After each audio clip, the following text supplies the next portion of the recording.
ആളുകളെ കൊല്ലുന്നത് ആയുധം കൊണ്ടാണ്, പക്ഷേ അതിന് മണ്ണൊരുക്കുന്നത് വാക്കുകൾ കൊണ്ടാണ്. ഇസ്രായേലിൻ്റെ ആയുധങ്ങൾക്ക് കരുത്ത് പകരുന്നു മാധ്യമങ്ങൾ ഉപയോഗിക്കുന്ന വാക്കുകൾ. നമുക്ക് കുറേ തലക്കെട്ടുകൾ പരിശോധിക്കാം.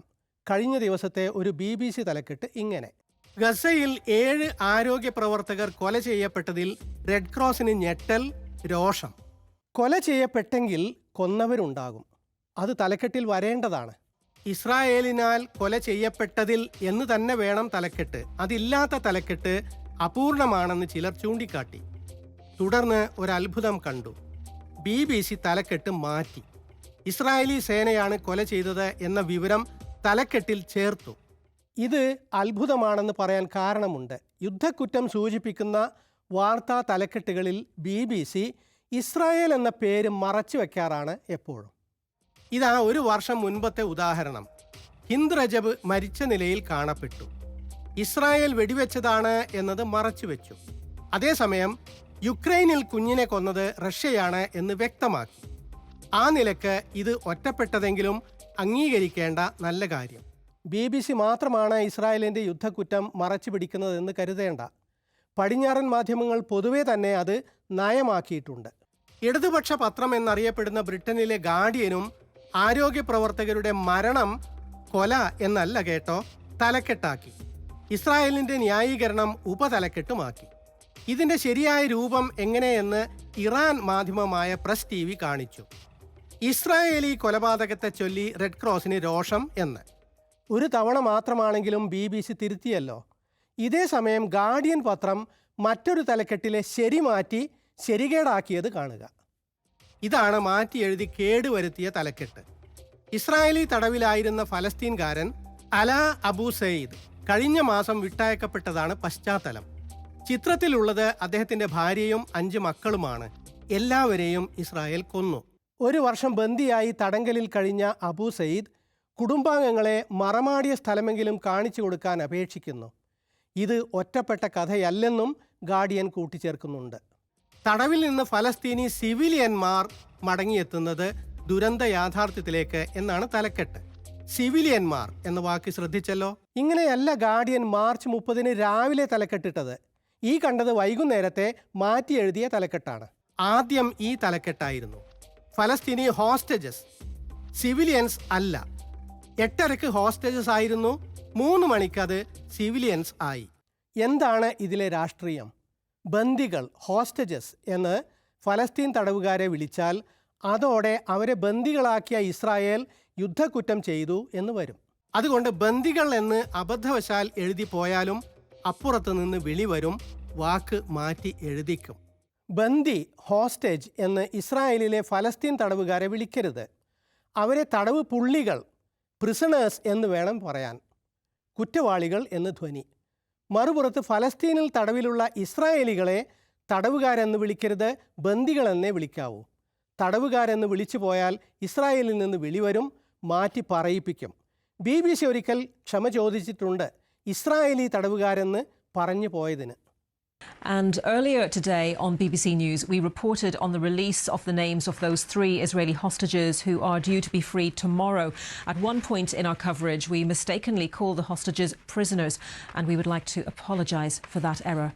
ഹമാസ് വിട്ടയക്കാൻ പോകുന്ന 3 ഇസ്രായേലി തടവുകാരെന്ന് പറഞ്ഞുപോയി, ക്ഷമിക്കണം എന്ന്.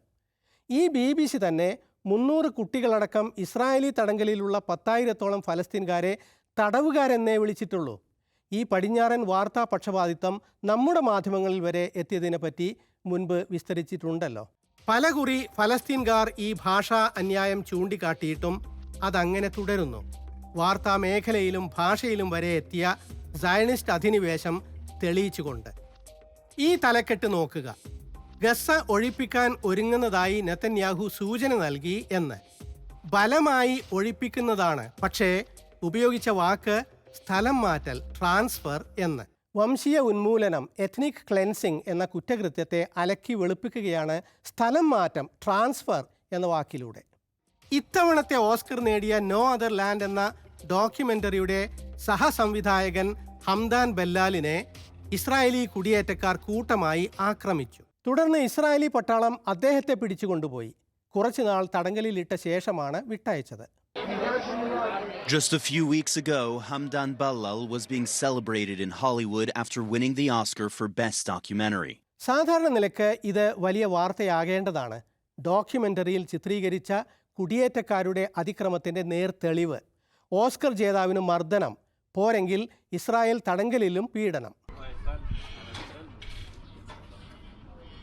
But you can say it's like the citizens soldiers attacking my home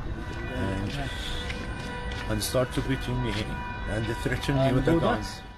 New York times തലക്കെട്ടിൽ അക്രമികൾ ആരെന്ന് പറയുന്നില്ല. അക്രമവും അറസ്റ്റും നടന്നതായി ആളുകൾ പറയുന്നു എന്നുണ്ട്. ആക്രമിക്കപ്പെട്ടു എന്നല്ലാതെ ഇസ്രായേലി കുടിയേറ്റക്കാർ ആക്രമിച്ചു എന്നില്ല. തടഞ്ഞു വെച്ചു എന്നല്ലാതെ ഇസ്രായേലി പട്ടാളമാണ് ചെയ്തത് എന്നില്ല. തലക്കെട്ടിൽ അതൊക്കെ എങ്ങനെ ഉൾപ്പെടുത്തുമെന്ന് ചോദിക്കാം. ഉൾപ്പെടുത്തും. ഇസ്രായേൽ അല്ല കുറ്റവാളിയെങ്കിൽ അതൊക്കെ ഉൾപ്പെടുത്താൻ മാധ്യമങ്ങൾക്കറിയാം. BBC യുക്രൈനിൽ റഷ്യൻ ആക്രമണം 5 മരണം.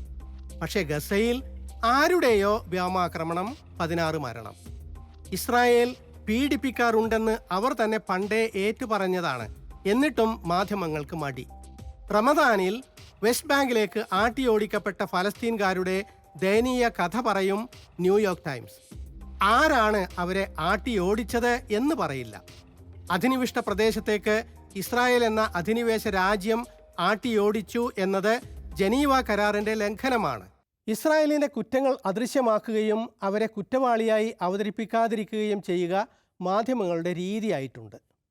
ഇസ്രായേൽ ഗസ ആശുപത്രിക്ക് ബോംബിട്ട് 4 ശിശുക്കളടക്കം കൊല്ലപ്പെട്ടാൽ 4 കുരുന്നു ജീവൻ പൊലിഞ്ഞതായി കണ്ടെത്തി എന്ന് റിപ്പോർട്ട് എഴുതുന്നവർ. ഇതാ ഇരുട്ടിൽ ഒറ്റക്കായി പോയ പെൺകുഞ്ഞിന് മേൽ 355 വെടിയുണ്ടകൾ ഉതിർത്തതാണ് ഈ സംഭവം.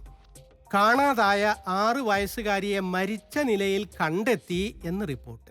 ഹിന്ദ് രജബിനെ ഓർക്കാത്തവരുണ്ടാകില്ല. കുഞ്ഞു പെൺകുട്ടി. ബന്ധുക്കൾ കൊല്ലപ്പെട്ട് വാഹനത്തിൽ ഒറ്റപ്പെട്ട അവൾക്ക് മേൽ ഇസ്രായേലി ടാങ്ക് വെടിയുതിർത്തു. ആ കുഞ്ഞിൻ്റെ അവസാന നിമിഷങ്ങൾ TRT മീഡിയ പുനരാവിഷ്കരിച്ചത് പോലും നമ്മെ ചകിതരാക്കും. انت هلا وين متخبيه هلا وين انت هلا محميه بالسياره جوا السياره انت صح مش برا السياره صح طيب خليكي يا عمري بالسياره انا رح اتمني فاتحه الخط معاكي اتمني احكي معك ما بدي اسكر التليفون تمام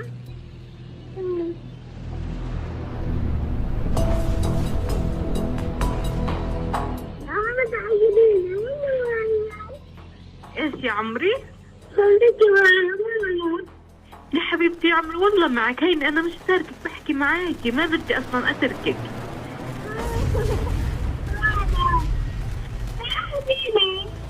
حبيبتي والله لو بايدي لاذيكي نحكي يا الله يا رب تحمينا يا رب تحمينا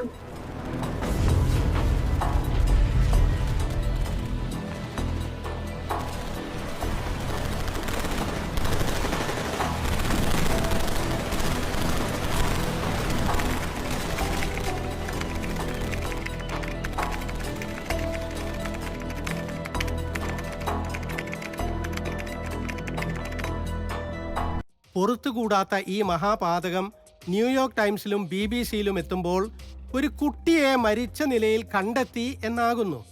കുറ്റകൃത്യമില്ല, കുറ്റവാളിയില്ല. ഗസയിലെ ജലവിതരണ സംവിധാനം യുദ്ധത്തിൽ തകർന്നു എന്നല്ലാതെ ഇസ്രായേൽ തകർത്തു എന്ന് എഴുതില്ല. അതുമൂലം കുട്ടികൾക്ക് തളർച്ച വന്നാലും ഇസ്രായേൽ കുറ്റമുക്തമാകും. കുറ്റം കേടായ ജലസംവിധാനത്തിന്. ആകെ തകർന്ന വീടുകളിലേക്കാണ് ഫലസ്തീനികൾ വെടിനിർത്തൽ ഘട്ടത്തിൽ മടങ്ങിയെത്തിയത്. തകർക്കപ്പെട്ട വീടുകളിലേക്ക് സങ്കട മടക്കമെന്ന് BBC. ആര് തകർത്തു? അതില്ല. കർമ്മണി പ്രയോഗം കർത്താവില്ല. കഴിവതും കർത്തരി പ്രയോഗം വേണം എന്ന പത്രശൈലി ലംഘിച്ചു തന്നെ ന്യൂയോർക്ക് ടൈംസും. തകർക്കപ്പെട്ട വീടുകളിലേക്ക് മടക്കം, വ്യാപകമായ നാശത്തിലേക്ക് മടക്കം. അപൂർവമായി കർത്തരി പ്രയോഗം, ആക്റ്റീവ് വോയിസ് ഇവർ ഉപയോഗിക്കും. ആക്രമണത്തിൽ ഹമാസ് പോരാളി കൊല്ലപ്പെട്ടാൽ അത് യുദ്ധക്കുറ്റമല്ലെന്നാണല്ലോ. കുഞ്ഞുങ്ങൾ ഫലസ്തീനികളെങ്കിൽ അനുതാപം ഒട്ടുമില്ലാത്ത തലക്കെട്ടുകൾ. മറിച്ച് ഇസ്രായേലി ആക്രമണത്തിൽ കൊല്ലപ്പെട്ട ഇസ്രായേലി കുട്ടികളുടെ മൃതദേഹം ഹമാസ് മടക്കിക്കൊടുത്തപ്പോൾ നാം കണ്ടത് അതിവൈകാരിക തലക്കെട്ടുകൾ. കുഞ്ഞു ശവപ്പെട്ടിക്കാണ് കൂടുതൽ ഭാരം. ഇസ്രായേൽ ആകെ ദുഃഖിക്കുന്നു. 2 കുഞ്ഞു തടവുകാർ ജഡങ്ങളായി വീട്ടിലേക്ക്. ഇതേ മാധ്യമങ്ങൾ ഹിന്ദ് റജബിൻ്റെ വധം എങ്ങനെ റിപ്പോർട്ട് ചെയ്തു എന്ന് നമ്മൾ കണ്ടു. മറ്റൊരു യുവാവുണ്ടായിരുന്നു ഗസയിൽ. ഡൗൺ സിൻഡ്രോം ബാധിച്ച ഒരു പാവം. ഇസ്രായേൽ പട്ടാളം അവന് നേരെ സൈനിക നായയെ അഴിച്ചുവിട്ടു. മുറിവേറ്റ അവനെ ആ നിലയിൽ ഉപേക്ഷിച്ചു.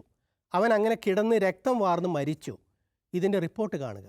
ഡൗൺ രോഗബാധിതൻ്റെ ഏകാന്ത മരണം. മരിച്ചതെങ്ങനെ, ആര് കാരണം എന്നൊന്നുമില്ല. ഇത് പടിഞ്ഞാറൻ മാധ്യമങ്ങളുടെ ഫലസ്തീൻ സ്പെഷ്യൽ ജേർണലിസം. കഴിയുന്നത്ര വിവരങ്ങൾ കൃത്യമായി നൽകലാണ് ജേർണലിസം.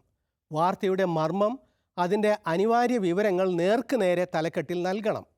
എന്നാൽ ഇസ്രായേൽ ഫലസ്തീൻ വാർത്തകളിൽ നിയമം വേറെ.